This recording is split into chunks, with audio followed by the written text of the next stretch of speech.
안녕하세요. 저는 올해 32이 되는 여자입니다. 저는 지금으로부터 몇 달 전 겨우겨우 소송에서 승소를 하게 되었습니다.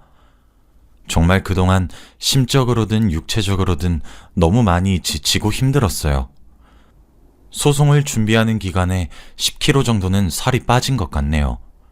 정말 어려운 소송이었는데 그래도 승소를 하게 되어서 그나마 위안이 되는 것 같습니다. 제가 승소하게 된 소송은 바로 혼인 취소의 소송이었습니다. 아마 여기 계신 여러분들도 알다시피 혼인 취소는 저희 한국에서 굉장히 엄격한 기준이 적용되기 때문에 정말 쉽지 않습니다. 저도 이번 소송을 준비하면서 패소될 확률이 컸지만 그래도 변호사님을 잘 만난 덕에 잘 풀렸네요. 이제 모든 일이 끝나서 이렇게 익명으로 누군가에게 그동안 제가 겪은 일을 털어놓고 싶어 이렇게 사연을 쓰게 되었습니다. 저는 연애와 결혼은 따로라는 가치관을 가지고 있었습니다. 그래서 항상 연애를 할 적에 미래에 함께할 사람이란 생각은 하지 않았고 부담 없이 만났어요. 저는 관계에서 그러한 무거운 책임을 지우고 이런 것들이 싫었거든요. 그렇게 가볍게 연애만 20대 중반까지 하고 29살이 되던 해부터 선을 보기 시작했고 이제는 제게 전남편이 된 그 사람을 만나게 되었습니다. 이제 혼인 취소가 되어 제게 그 무엇도 아니지만 편하게 호칭은 남편으로 할게요. 남편은 키도 매우 컸고 얼굴도 잘생겼었어요. 그리고 그뿐 아니라 참 다정한 사람이었어요. 선자리에서 그렇게 괜찮은 사람을 만나게 되었고 아무래도 연애가 목적인 소개팅 자리가 아닌 결혼이 목적인 선자리였기 때문에 저희는 빠르게 가까워졌어요. 제가 남편을 마음에 들어 했듯이 남편도 저를 무척이나 마음에 들어 하더군요. 서로 집안 환경도 비슷했고 가진 재산의 규모도 비슷했고 받고 있는 일의 연봉도 비슷해서 저희 둘은 결혼을 전제로 만나기로 했습니다. 그렇게 6개월 정도를 서로 알아가는 시간을 가졌고 그 이후부터는 빠르게 상견례와 동시에 결혼을 준비하기 시작했죠.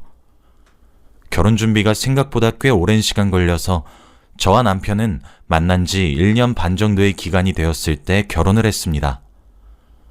남편은 정말 주위에서 부러움을 절로 살 정도로 완벽한 이상형의 남편감이었습니다. 청소, 요리, 빨래 등등 집안일들도 정말 많이 도와주었고 항상 자상하고 다정한 면모만 보여주어서 저희 부부는 정말 드라마에 나올 법한 이상적인 부부가 되어가고 있었습니다. 저와 남편 둘 다 소득이 꽤 여유로웠기 때문에 쉬는 날이면 함께 데이트도 즐기고 그랬었죠.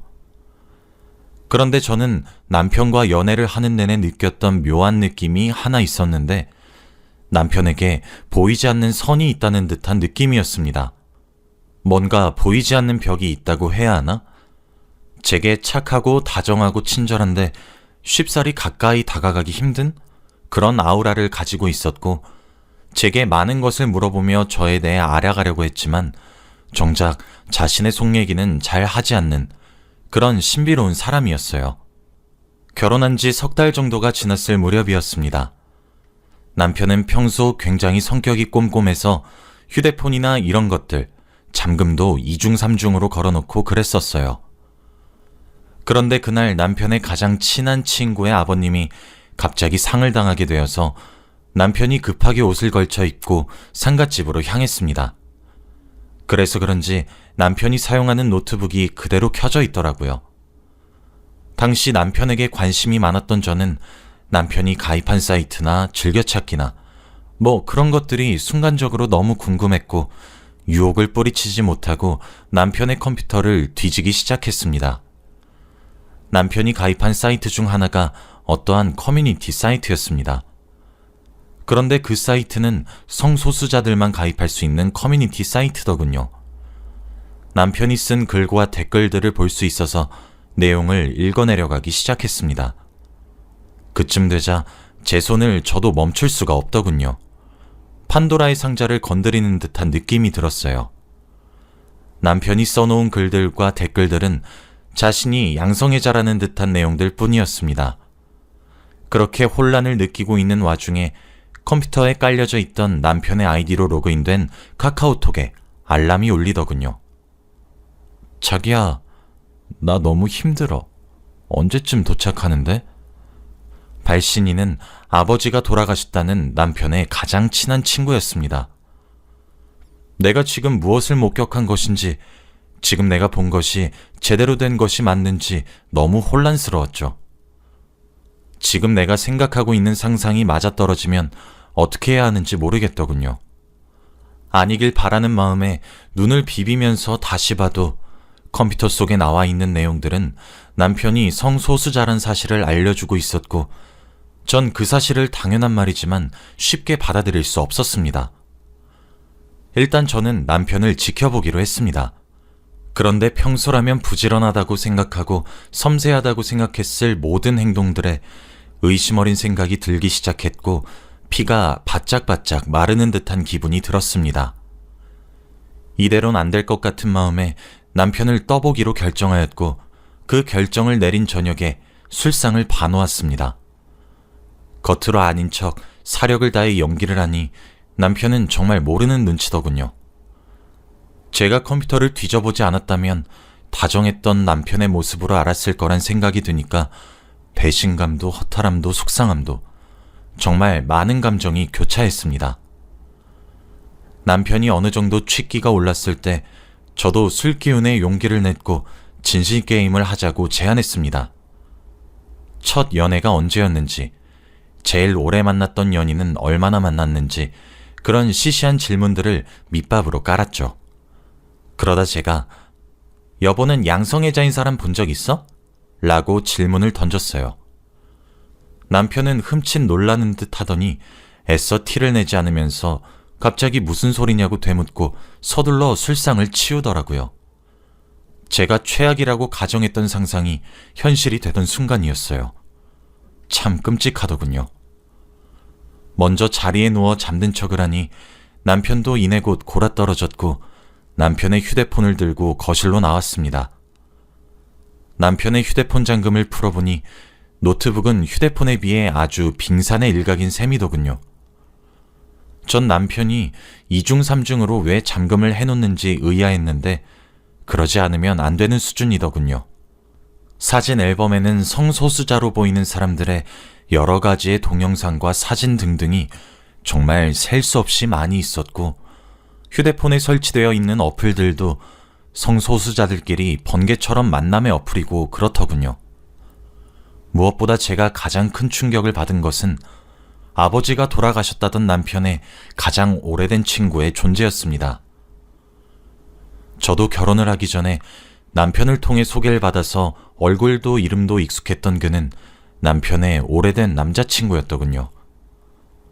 그렇게 두 사람은 사람들에게 우정이란 틀을 보여주며 서로 알콩달콩 사랑을 하고 있었습니다. 게다가 그 친구도 결혼을 해서 아내가 존재하고 있습니다. 저희랑 비슷한 시기에 결혼을 했거든요. 그리고 거실에 걸려있는 저희 결혼액자가 보였습니다. 무슨 생각이 들었는지 모르겠지만 결혼 앨범을 펼쳐봤습니다. 신랑과 신부 측 친구 및 지인들이 나와서 함께 찍은 단체 사진이 보이더군요. 하얀 웨딩드레스를 입고 행복하다는 듯 웃으며 남편에게 팔짱을 낀 제가 보였고, 제게 살짝 기댄 듯해 보이는 남편의 모습이 보였고, 남편의 바로 옆엔 바로 그 친구가 서 있더군요. 언제부터였는지 가늠되지 않을 오랜 세월이 보였고, 결혼 단체 사진을 통해 모든 것을 확인하게 된 저는 악을 지르며 울었습니다. 소리라도 지르지 않으면 미쳐버릴 것 같았거든요. 제가 지르는 비명에 남편이 놀란 표정으로 거실로 뛰쳐나왔고, 제게 다가오는 남편에게 건들지 말라고 소리를 지르며 악을 썼습니다. 남편은 당황스러워하며 대체 왜 이러냐는 질문에 저는 물었어요. 너 게이였니? 남편은 제 질문에 돌처럼 굳어 아무런 대답도 못하더군요. 그리고 그 행동은 제게 그 어떤 대답보다 명확한 대답으로 보였죠. 사실 저는 설마 했어요. 정말 아닐 거라고 계속 바랬습니다. 제가 꾸린 평온하고 완벽한 가정이 부서지는 것을 용납하고 싶지 않았거든요. 그렇다고 남편과 저 사이에 사랑하는 시간이 없었던 것도 아니었기에 정말 한치의 의심도 할 수 없었습니다. 망연자실해 있던 저를 보더니 남편은 천천히 무릎을 꿇고 제게 사과하기 시작했습니다. 그래, 당신이 화난 거 나 충분히 이해해. 하지만 그렇다고 해서 내가 널 사랑하지 않는 건 아니야. 나는 승연이도 그리고 너도 무척이나 사랑하고 있어. 이건 진심이야. 당신 제정신 아니야. 미쳤다고. 당신 이거 사기 결혼인 거 알아? 여보, 제발 진정해. 제발 용서해줘. 나 당신한테 그동안 잘해왔잖아? 그냥 지금처럼 우리 행복하게 지내면 안 될까? 제발, 제발 해달라는 거 다 할게. 그러니 넘어가줘. 지금 당신이 하는 요구 뻔뻔하다.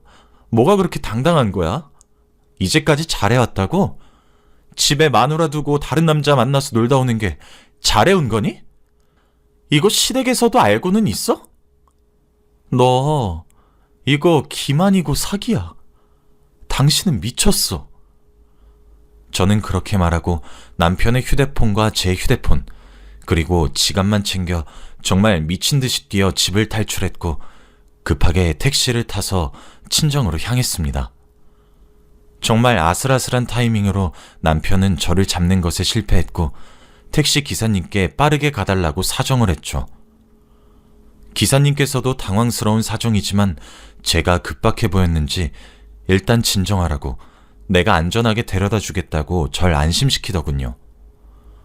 백미러를 통해 밖을 내다보니 남편은 제가 타고 있는 택시를 뒤따라 잡은 택시를 이용해 따라오고 있었습니다. 저는 기지를 발휘해서 제 휴대폰으로 친정에 전화를 걸었어요.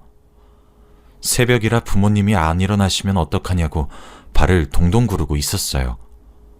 하지만 다행히 엄마가 전화를 받으셨고 저는 엉엉 울면서 제대로 말도 못하고 친정집에서 가장 가까운 경찰서로 와달라고 말했어요. 새벽에 딸의 오열이 섞인 전화를 받은 저희 부모님은 깜짝 놀라서 경찰서에 오셨고 저는 택시 아저씨께 감사하다고, 잔돈은 필요 없다고, 정말 감사하다고 돈을 드리고 무작정 경찰서 안으로 뛰어들어갔습니다. 제가 그렇게 택시를 세우고 나니 뒤따라오던 남편이 탄 택시가 서는 소리가 들렸고 남편이 저를 잡아채기 직전의 타이밍에 경찰서에 들어가는데 성공했고 살려주세요 라고 무작정 소리치며 보이는 경찰관들 사이를 헤집고 들어가 숨었고 그렇게 뛰어들어온 저를 보고 경찰관 아저씨들도 본능적으로 절 보호하셨고 그 모습에 먼저 와서 기다리고 계시던 저희 부모님께서 깜짝 놀라 서둘러 다가오셨습니다. 그렇게 다수의 사람들에 쌓여서 보호받고 있는 제가 무슨 말을 어떻게 말할 것인지 겁이 난 모양인지 남편은 뒤돌아서서 서둘러 도망가더군요. 경찰관 아저씨가 잡아야 되는 거냐고 여쭤보길래 남편이니까 괜찮다고 감사하다고 하고 말했습니다. 긴장했던 것이 다 풀려서 그런지 몸에서 힘이 쭉 빠졌고 그렇게 조금 쉬다가 부모님 차를 타고 친정에 도착했습니다. 부모님은 이게 대체 무슨 일이냐며 난리가 나셨어요. 저는 울먹거리는 목소리로 제대로 발음되지 않는 말들로 상황을 설명했습니다. 제가 패닉인 상태인 것을 아셨는지 부모님은 재촉 한번 하지 않고 모든 이야기를 들어주셨고 저도 침착한 부모님의 태도에 점차 진정하기 시작했고 제가 무작정 들고 나온 남편의 휴대폰의 내용물을 보여드리며 그간의 사정을 침착하게 설명하려고 노력했습니다. 당연히 저희 부모님은 뒤집어지셨고 새벽에 시댁에도 연락을 하게 되었어요. 본의 아니게 아우팅을 하게 된 것이긴 하네요. 두 사람의 사이는 고등학교 시절부터 알고 지낸 사이라 시부모님도 승연 씨 알고 계셨는데 저보다 더한 충격이셨겠죠. 그리고 남편은 행방불명이 되었습니다. 아마 경찰서에서 뒤돌아서 도망친 이후 잠적을 한 것 같았죠. 근데 그것도 얼마 가지 못하더군요.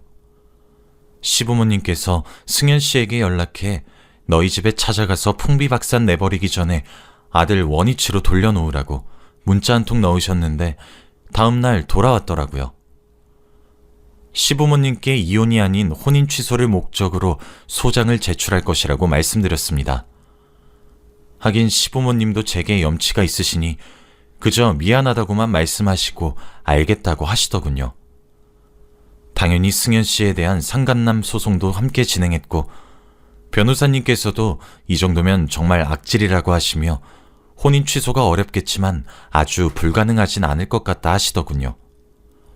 너무 급작스럽게 나와 증거가 많이 부족했는데 그동안 친절하게 위치 서비스를 킨 채로 모텔이며 호텔이며 들락날락거렸던 탓에 남편의 발자취들을 증거로 쓸 수 있게 되었고 대화 내용 등등을 증거 삼아서 혼인 취소 소송을 제기했고 승현 씨에게는 상간남 소송을 진행했습니다.